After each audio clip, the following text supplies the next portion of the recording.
Okay, we finally arrive at the pastoral epistles and the book of First Timothy in particular, which is, in my mind, the most significant text on the question of gender.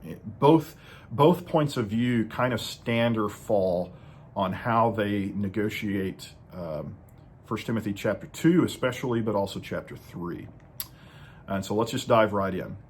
The letter of 1 Timothy is concerned with congregational stability and leadership. Much like 1 Corinthians was concerned about division and disruption in the church, 1 Timothy is concerned with stability, leadership. So we're going to talk about elders in verses 1 through 7 of chapter 3, deacons in verses 8 through 13, evangelists in chapter 4, widows in chapter 5, other references to leadership in 17 through the beginning of chapter 6.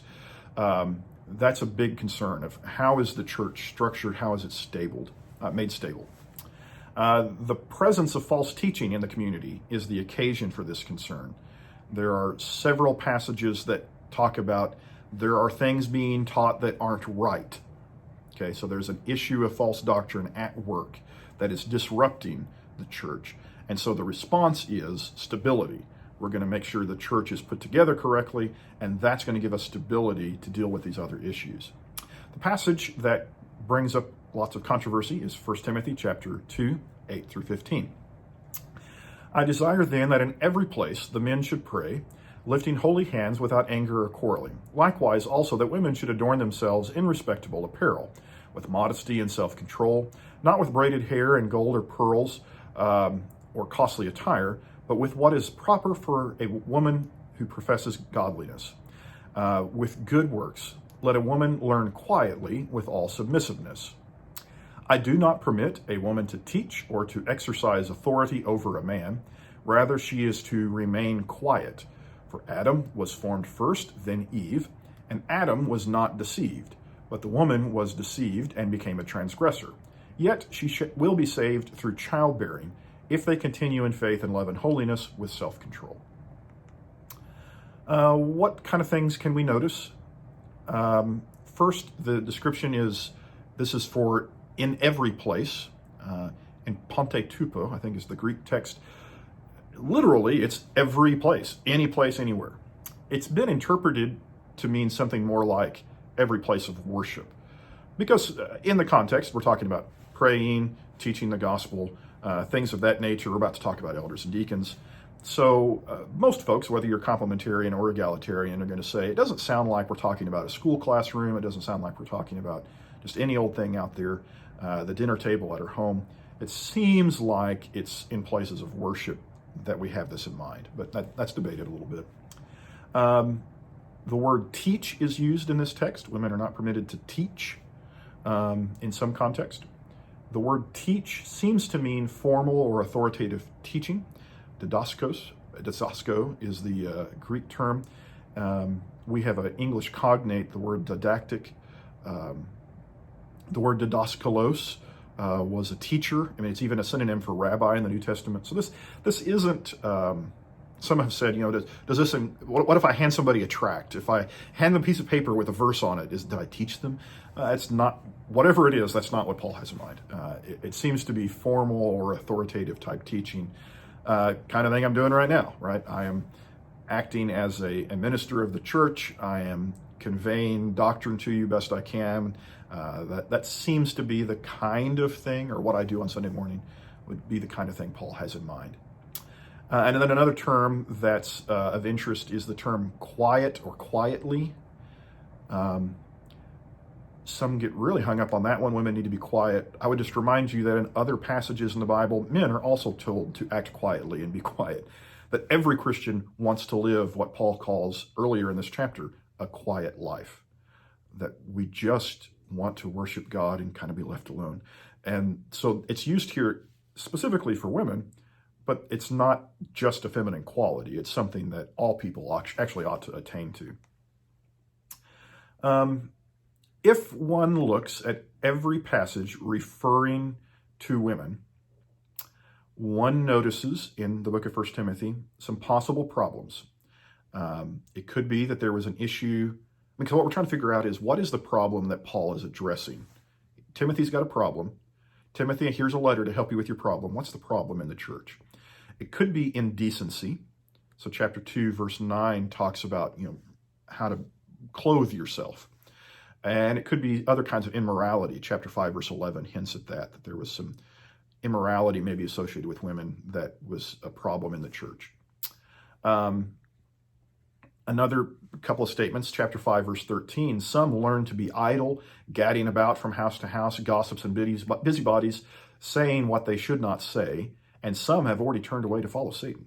Okay, so this is not merely just a general out of the blue statement, oh, let me comment on what's going on in your church. It's like there's a specific problem Paul has in mind, and I do think we have to recognize that. Whichever point of view you come to, you have to recognize there is an issue at stake in the church in probably Ephesus is where we think Timothy was when he received this letter, which is interesting because we've already had a lesson on household codes and how the book of Ephesians references that.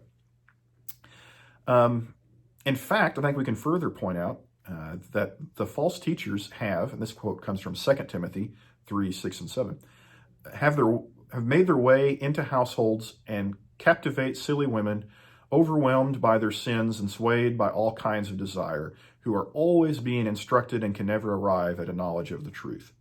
So specifically, there is some kind of false doctrine that Timothy is fighting that specifically appealed to women, that was very false and was destructive in his church setting. Okay, but that's about all we know about it. Okay, so what does a complementarian say about 1 Timothy chapter 2? They would say something like this. 1 Timothy chapter 2, 11 through 15, orients women towards quietness and submission, while it orients men towards teaching, authority, and leadership of the community. Complementarian is going to say that we can mostly take this at face value. The rationale for this orientation is rooted in creation, so he refers back to Adam and Eve, and then illustrated in the story of the fall. So the creation shows you it's what God wants. The fall, woman was deceived line in that verse tells you that this is what happens when it's not observed, that here's how it can go wrong. Complementarians will disagree with each other regarding exactly how to apply this text. There's two overall views. Is Paul forbidding an action or a position? The action view is going to say Paul excludes women from the action of leading prayer in the assembly, verse 8, as well as any kind of teaching that involves mixed audiences of men and women, since all teaching inherently involves authority. So they would say it's the action that's being prohibited here. The positional view, which falls still within the complementarian framework, says what Paul is excluding for women is certain kinds of authority and teaching, that is, teaching that arises out of the position of elders and evangelists as conceived of in 1 Timothy. So when you read 1 Timothy, it has the section here we're reading about gender, and then immediately moves to elders, and then in chapter 4 to Timothy as an evangelist. So what Paul's saying is not women could never teach, or women could never have any kind of authority, that specifically there are positions in the church that of evangelist and of elder that pertain to men, and that he's saying that role is oriented towards men, women are oriented towards other works. Okay? On verse 15 specifically, which is the verse about women being saved in childbearing, that one's always confusing. Verse 15 tells women, according to some complementarians, to be domestically oriented. You should concern yourself with the home. Others will say, no, that's not the point. The point is that women are saved in the child that was born. So going back to Eve, how was Eve going to be redeemed from the fall? Well, her descendant was going to smite the head of the serpent. And it was Jesus, born of woman, Galatians 4:4, the son of Mary, not of Joseph, who brings salvation into the world. So when it says women are saved in childbearing, what it's trying to say is your part in the scheme of redemption is not small. You gave us Jesus, of which men had very little to do with. So it's a way of kind of validating. We're not saying you have no value and significance. Jesus comes from you. And that may be the point that he's making there. In that sense, all people, men and women, are saved by the childbearing of women, would be kind of the point. How would Egalitarians read 1 Timothy chapter 2? They would say that we need to go back and read some historical context. Acts chapter 19 and verse 1 tells us this story. And it happened that while Apollos was at Corinth, Paul passed through the inland country and came to Ephesus, and there he found some disciples. We think, future reference, that this town of Ephesus receives both the letter of Ephesians, but also that Timothy ends up working there as a minister and receives the letters of 1st, 2nd Timothy. What do we know about the city of Ephesus? Well, while Paul was there in Acts chapter 19, there's a riot in verse 28. When they heard this, they were enraged and were crying out, "Great is Artemis of the Ephesians." Who's that? Ephesus was a city that had an enormous Artemis cult. She's a female goddess. She was served by a strong, vocal female priesthood, and it had a passionate following in the population in Ephesus. How do we know that? Well, history tells us that. But also Acts chapter 19 says there was literally a riot where people were shouting about Artemis, their goddess, and that they didn't like the Christians were upsetting things. So the Egalitarian says, historically, we know that's going on there. So apparently there is a problem with false teachers who desire to be teachers in the church. Their teachings, according to chapter 4, verse 7, are called profane myths and old wives' tales. Could that be a description of the pagan worship of the Artemis cult? In that case, what Paul is saying in chapter 2 is that women are to learn the truth with a disposition of submissiveness or quietness. It is not a prohibition of all speaking or teaching. The focus is on how one should listen. Paul's phrase, "I am not permitting," in verse 12, points to specific instructions in a specific situation rather than a permanent ordinance. So you have women who are coming to Christ and then immediately wanting to do in the church what they did in the Artemis cult, and wanting to teach basically the same things, which Paul describes apparently as old wives' tales and myths. And he says, ladies, you need to learn the gospel. He's not, in this point of view, he's not saying you can't ever teach. He's saying you need to learn first. Learn with quietness and stop teaching. I do not permit you to come in and kind of take over these churches with this doctrine that you teach and change the gospel of Jesus Christ in that way.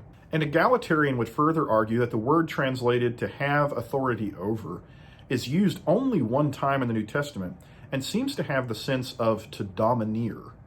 So it's not just be in charge of something, it's to take charge of something from someone else, which lends credibility to the idea that this was a specific instance of women in these churches who were trying to kind of bring the baggage of the Artemis cult with them and put men in their place, ironically enough. Moreover, they would say domineer qualifies the word teach and specifies what type of teaching Paul is prohibiting.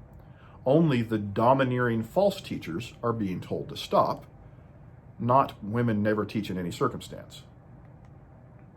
Egalitarians would say if women and men learn with a peaceful and gentle spirit, chapter 2, verse 11, and teach in a peaceful and gentle manner, chapter 2, verse 12, Paul would have no problem with women or men teaching in a given circumstance. Verse 13, talking about the creation story and the fall, indicates an illustration or example rather than a theological rationale. He's saying, just like the serpent deceived Eve, the Ephesian women are being deceived by false teachers. He's not saying, because you women were deceived, therefore this. He's saying, you're being deceived right now by the Artemis cult in the same way Eve was deceived in the garden. And I need you to learn the gospel instead. Verse 15, egalitarians will say, maybe this means women are to be domestically oriented rather than cultist, right? I mean, if you have a cult in town that says women shouldn't raise babies and and be wives and care for their homes, they need to be in the priest's office or working as temple prostitutes or, running. If they need to be doing that, if that's the decision, you can see even for an egalitarian that Paul might want to say, yeah, well, it's okay to be domestic. It's okay to raise kids. That's not an evil thing. You don't have to be a temple priestess to be a good woman. Or it could reflect the Roman values of the day and not be an imperative of the church. Maybe Paul's just saying, hey, in good Greek Roman society, women have a job to do other than being Artemis priests. That could be it. What would be the responses then to those 2 points of view? Complementarians are going to object a bit to the egalitarian point of view, as you might guess. And they're going to ask, what would Paul have to say if he intended to restrict women? I mean, here's the way the verse reads: I do not permit a woman to teach or exercise authority of men. If he had intended that to mean, I don't want women to teach or exercise authority of men, what would he have had to say to clarify that, to convince us? Why doesn't he say, I do not permit false teachers to teach, rather than, I don't permit women to teach? Why single out women? Were there no men false teachers? And how do we know the Artemis cult is the issue, or that it was that invasive in the church? It seems like some speculation to say, we think this was we know that this cult was in town, but we think it invaded the church. We think that's Paul's topic. Are you sure? Are you willing to base your doctrine on that presumption? Egalitarians are going to complain and say, yeah, well, you complementarians, you are ignoring the overall concern of the letter for a specific problem. That this letter was written to one minister, Timothy, at one church with one problem. And it would be a mistake to then generalize that to any situation where the problem doesn't exist. It would be kind of like reading Genesis and saying, well, God told Noah to build an ark, so I guess I better build an ark. Folks, you don't have to build an ark because it's not about to flood. Likewise, the egalitarian would say, you don't need to have this prohibition interpreted in this way because we don't have an Artemis cult that we're fighting in the church. They would say that complementarians are ignoring the historical context in Ephesus, things we know about the city. And they would say complementarians ignore Paul's statements in other passages. How can you think Paul is saying women may never teach and that men should pray, when in 1 Corinthians we've already seen him say women are praying and prophesying at Corinth and they should or should not wear a veil? Further into this text, we get to chapter 3, dealing with elders and deacons. A couple of observations. Fact is, your view of 1 Timothy 3 will be heavily influenced by your view of chapter 2. If you think chapter 2 was telling women they can't teach or have authority in certain circumstances, then you're going to read chapter 3 and say, okay, obviously that continues. If you say that's not the point in chapter 2, then you don't see it in chapter 3 either. Okay. That's why I spent so much time in chapter 2. So how does chapter 3 read? The saying is trustworthy. If anyone aspires to the office of overseer, he desires a noble task. Therefore, an overseer, we sometimes in churches of Christ call this an elder, or others will call it pastor, shepherd. He desires a noble task. Therefore, an overseer must be above reproach, the husband of one wife, sober-minded, self-controlled, respectable, hospitable, apt to teach, or able to teach, not a drunkard, not violent, but gentle, not quarrelsome, not a lover of money. He must manage his own household well, with all dignity, keeping his children submissive. It goes on a bit. Moreover, he must be well thought of by outsiders, so that he may not fall into disgrace, into a snare of the devil. So the overseer is the word sometimes called elder or shepherd. Said to be a husband of one wife, able to teach, manage his own household well. Complementarian would say this passage is consistent with chapter 2 and the complementarian view. Men are leaders, men are husbands, men are teachers, men are elders. Men are the leaders and authoritative teachers of the church. Egalitarian would say chapter 2 needs to be understood as a specific problem, not a general command. And if that's the case, then there is not a problem with women being able to teach as an elder in chapter 3. The husband of one wife phrase is just a general phrase for faithful spouse. It's not saying you have to be a husband as opposed to a wife. An egalitarian would say it's just saying you need to be a faithful spouse, because the phrase a husband of one wife or a wife of one husband is an awkward phrase. So the same way in our English Bibles, typically, if you don't have a gender-neutral translation, Mark 16:16 says, "He that believes and is baptized will be saved." Jesus didn't have to say, "He and or she or it that believes." It just, we kind of understand he means whoever. And in this passage, husband of one wife, according to the egalitarian view, means the spouse, the faithful person in the relationship. Moving ahead to the deacon section, verses 8 through verse 13. Deacons likewise must be dignified, not double-tongued, not addicted to much wine, not greedy for dishonest gain. They must hold the mystery of the faith with a clear conscience. Let them also be tested first, then let them serve as deacons if they prove themselves blameless. Their wives likewise must be dignified, not slanderers, but sober-minded, faithful in all things. Let deacons each be the husband of one wife, managing their children and their own households well. For those who serve well as deacons gain a good understanding for themselves and also great confidence in the faith that is in Christ Jesus. So the deacon is the office or work of a servant in the church. The question that comes out of this is, why does he give qualifications for a deacon's wife, but he never said anything about an elder's wife? That's kind of peculiar. I think it's reasonable to conclude, I'll give you Ben's 2 cents on this one. My personal view is their wives should be translated as the women. That is, not the deacons' wives, but the women deacons. That Paul expected that there were some of the deacons who would be women, and they had a similar set of character trait qualifications. This would agree with Romans 16:1 and 3 that Phoebe is called a deacon. Some complementarians will say, no, it can't be, and some complementarians will say, yeah, it is. Right? That's not a complementarian versus egalitarian point of view, just how you read that text.